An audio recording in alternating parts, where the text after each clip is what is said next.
What's up everybody? Today I want to jump right in with my Torterra Best Team video. If you are playing Diamond or Pearl version, this video is meant for Platinum, so please be careful.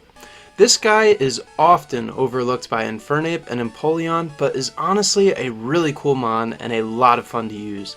I'm using a pretty standard but solid Torterra moveset including Wood Hammer, Earthquake, Stone Edge, and Crunch.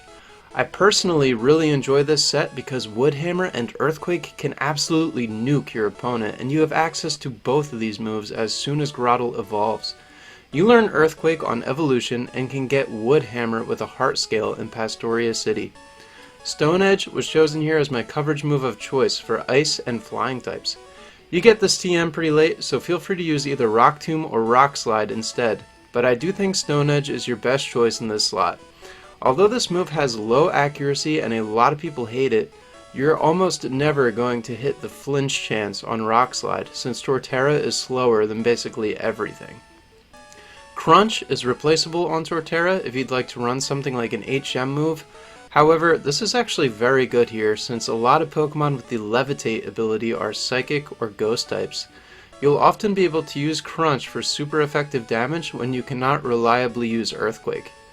Torterra's biggest criticism, and a lot of the reason why people may not use it, is because this guy is absurdly slow.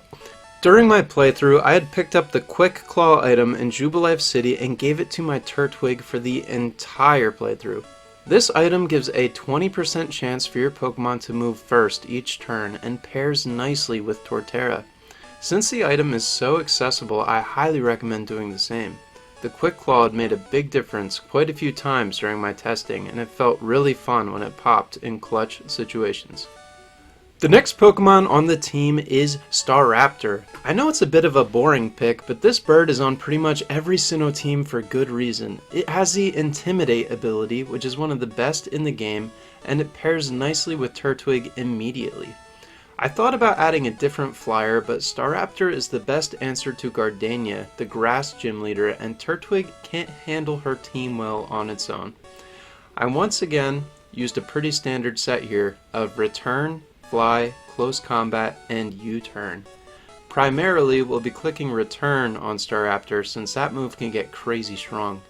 Close Combat is the perfect coverage move, giving us a way to hit Steel types while also covering the Rock and Ice weakness.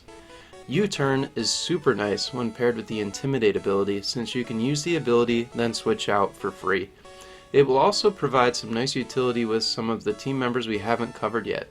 Staraptor is just a really solid mon all around and can count on Torterra to switch into electric moves which threaten it, making it an awesome teammate.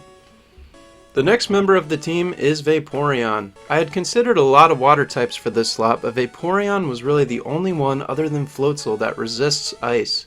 I wanted an ice resist because both Torterra and Staraptor are weak to ice.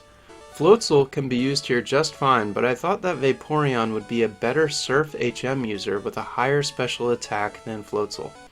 The Water Absorb ability is also handy, granting the team another type immunity. I decided on Surf, Ice Beam, Toxic, and Protect for the final moveset. Protect could be swapped for something like Acid Armor or Aqua Ring, but I like Protect to help stack some toxic damage. Protect is also nice after you pick up the Leftovers item in Victory Road, since you'll gain health on the Protect turns while your opponent takes poison damage.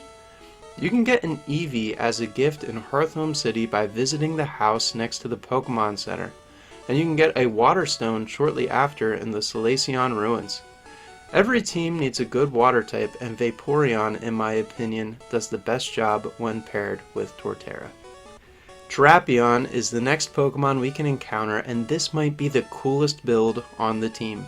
I absolutely loved using Drapion because it is only weak to ground type moves, and both Torterra and Staraptor can switch into ground moves extremely easily.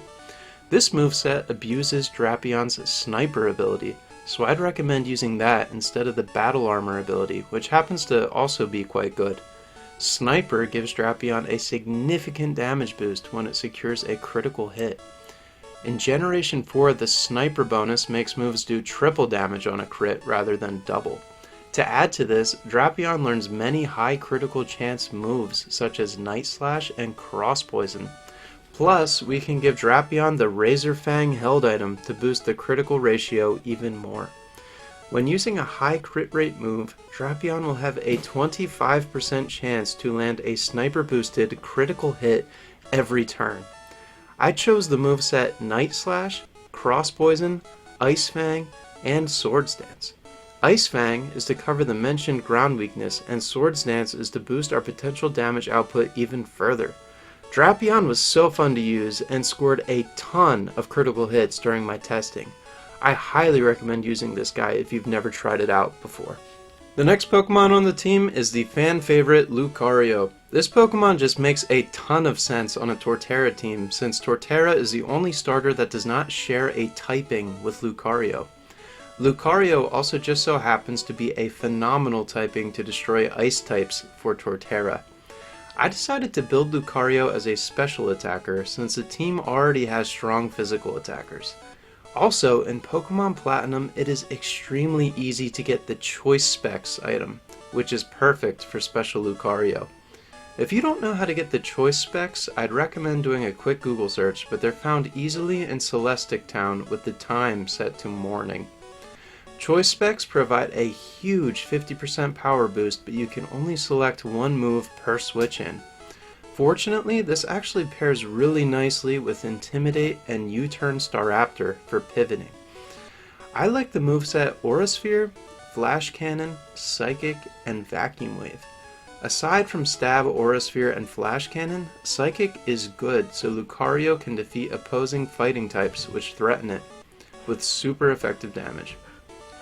Vacuum Wave is a priority special stab fighting move, which can be tutored on Route 212 for some additional utility. Specs Lucario is really good and hits insanely hard. If you are planning on soft resetting the game for Riolu for a good nature, make sure you save before you receive the egg from Riley. Natures are determined once the egg is given, not when the egg is hatched. The last member of the team is Froslass, and originally this Pokemon was added to defeat Cynthia's Garchomp, however it does a lot more than that. Ghost and Ice is a super unique typing, and while frail it is very good offensively. The moveset chosen is Blizzard, Shadow Ball, Hail, and Thunder Wave. Froslass works well in the Hail because of its Snow Cloak ability, which boosts its evasion. Between Snow Cloak's evasion and Thunder Wave causing paralysis, Froslass can be very difficult to hit. Hail also boosts Blizzard's accuracy from 70 to 100%. I like to give my Froslass the Wide Lens item to boost the base accuracy to 80% when not in the Hail. Thunder Wave not only helps Froslass, but is also appreciated by some of our slower team members to help them secure some KOs without getting outsped and knocked out themselves. This Pokemon was chosen with the Elite Four in mind and can not only outspeed and take out Cynthia's Garchomp, but can also remove Bertha's Sandstorm and hit Lucian's Psychic types super effectively with Shadow Ball. Froslass is a really cool Pokemon and fits right in with the rest of this team. Make sure you do catch a female Snorunt though, or it will only be able to evolve into a Glalie. And with that, that's the whole team. Thanks for making it this far into the video. If you enjoyed the team, please consider liking the video or even subscribing to the channel. It genuinely does help me a ton. The final members are Torterra, Staraptor, Vaporeon, Drapion, Lucario, and Froslass. Let me know if you would make any changes to the team in the comments. Thank you again for watching, and I'll see you next time.